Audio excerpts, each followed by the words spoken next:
Look out, petrol prices could be on the rise again. The government is looking into forcing petrol retailers into blending what's called biofuels with conventional fuel to reduce CO2 emissions. It could see prices increasing 5 to 10 cents a litre, according to the Herald this morning, despite the opposition saying motorists already pay about 9 cents a litre through the emissions trading scheme. Joining us now for more, the Prime Minister. Good morning. Good morning. So this biofuels mandate, you're going ahead with this?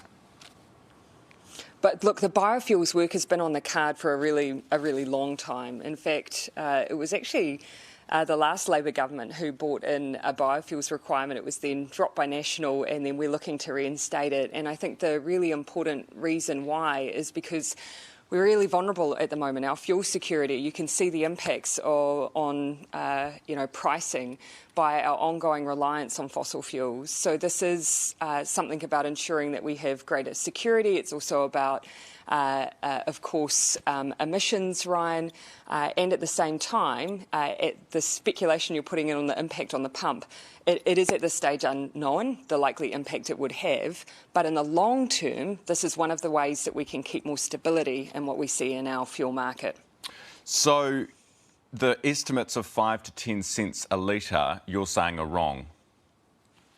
No, just saying, look, it's very difficult to know because what we're requiring is fuel companies to have a percentage use of biofuels. So in the mix, having a particular percentage of biofuels. And so it will depend on how they choose to implement that. It will also depend on how they create it, whether or not they're in the position to produce themselves, whether or not they're importing. There's a range of factors that make it difficult for us to say at this point. But I think, Ryan, the point here is, if the assumption is that by not doing this, that fuel in the long term remains cheaper and that we have more security and stability, the point I'm making here is that's simply not the case.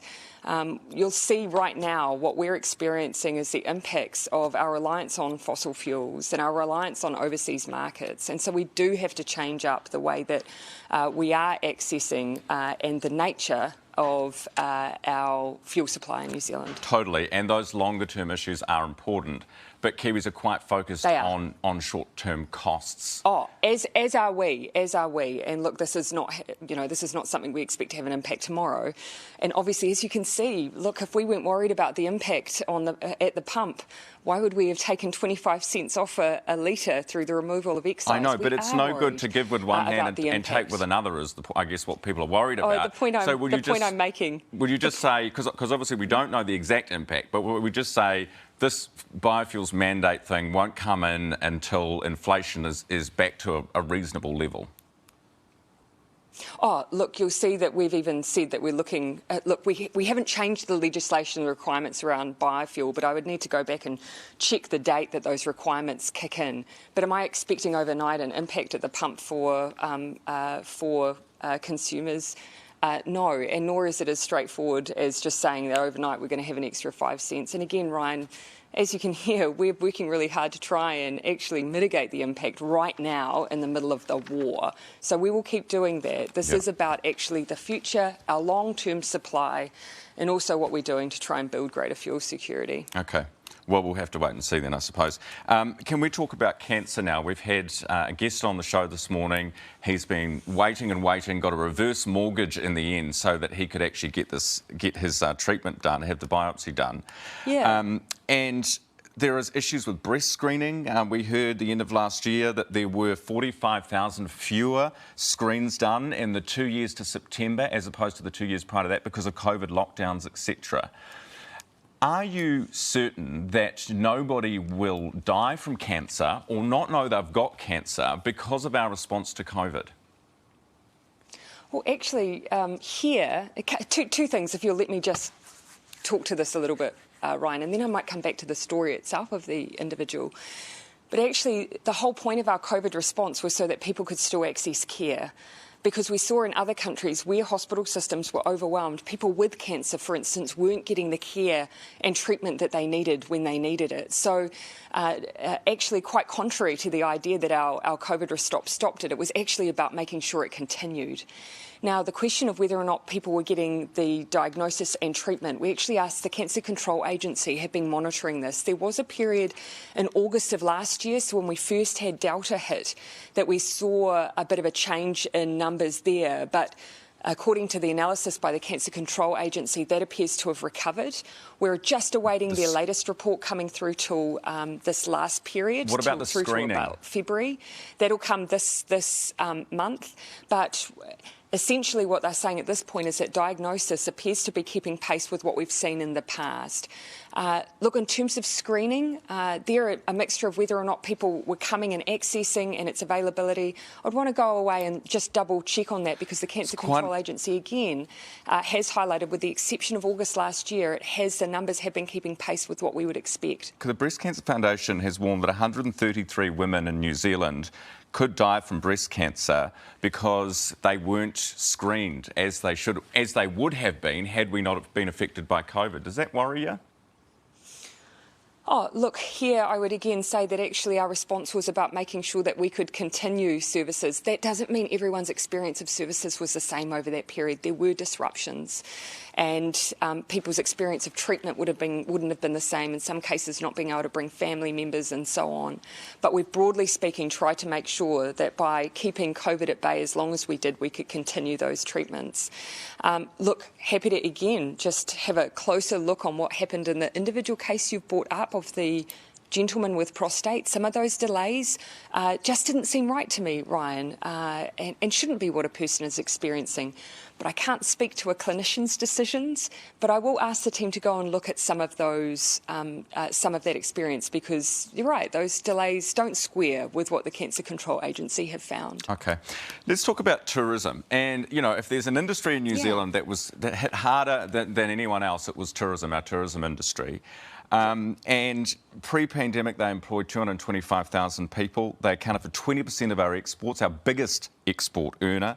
And because of COVID, during COVID, their incomes were, according to a survey, halved. They cut staff by 40%. Many of them basically went to the wall and propped themselves up with retirement funds, with remortgaging their homes, with loans from family members. They've had a really tough 2 years. And then Stuart Nash, your tourism minister, came out on Friday and said, just as they are getting a glimmer of hope, the borders are going to open, he came out and said, you cannot build yourself on the back of cheap labour anymore. What does that mean? Oh, look, actually, Ryan, this is not a new conversation. This is actually the discussion we've been having as a country over the course of COVID. The fact that actually in some, and this is not specific to tourism, so let's just take a step back on that for a moment.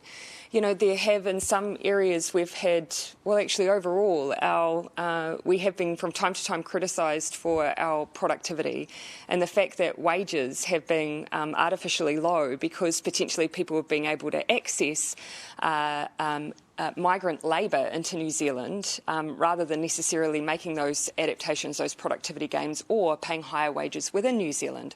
So that's a general statement, and I wouldn't here point fingers. It is a general statement about some of the things we needed to shift about the way we've been doing things. COVID actually, over a period of times, has caused us to actually change in that regard. Wages have lifted in many areas. We are seeing people being paid more in some of the areas that may have been lower wage. So we do recognise that actually for the tourism industry, many of them are carrying vacancies right now that they're keen to fill as our tourists arrive. Now, there's a couple of things that we can do here. We don't want to see wages decrease as a result, and neither do they. But things like the working holiday visa is a natural area where we've previously been able to access additional workforce if we've needed it. We've reissued almost 20,000 working holiday visas to people who had them but weren't able to use them because of border closures. That's an opportunity there for people to access additional workforce. And we already, in the middle of March, reopened the ability of our working holiday visa entrants to come into the country to help support that restart. Okay. What about this? This is from Stuart Nash. He says, I've got no problem with people operating at the first rung of the tourism sector, earning $27 an hour. If that means people need to put their prices up for tourists, so be it. Does the government want higher prices for tourists? No, I think even you would accept that that's not a fair interpretation of what's being said there. I think what we already know is that in some parts of the country, actually, people in the sector have already told us that they have been paying higher wages, such as the example that Minister Nash has used there. They have been paying higher wages in order to access workforce. So I think the question there is, do we want those wages to then lower? I think we want people to continue to earn enough to, keep pace with the cost of living, to be able to not just survive but thrive. And if that means higher prices, responsibility to make sure that we're doing that. Yeah, even if that means higher prices for tourists. The flip side is, well, look, some of that adjustment has already happened. And I think if you ask New Zealanders, when it comes to tourism coming in, do we want our people who are in tourism to be paid fairly and well? I think New Zealanders would say we want that, but actually that adjustment has already started happening and has happened. All right, the Prime Minister with us this morning. Thank you so much for your time, Prime Minister. Oh, actually, I had a question for you. Now that the venues are open and crowds are back, is the wedding back on? Are we going to see a wedding before? Well, we're not. Summer's gone, but. Oh well, look, it's happening sometime. We haven't set an exact date, but that's actually more than anything just down to us getting ourselves organised. There's quite a bit going on in the country at the moment, Ryan, and so wedding planning is at the top of my list. But I can confirm we're absolutely still getting married.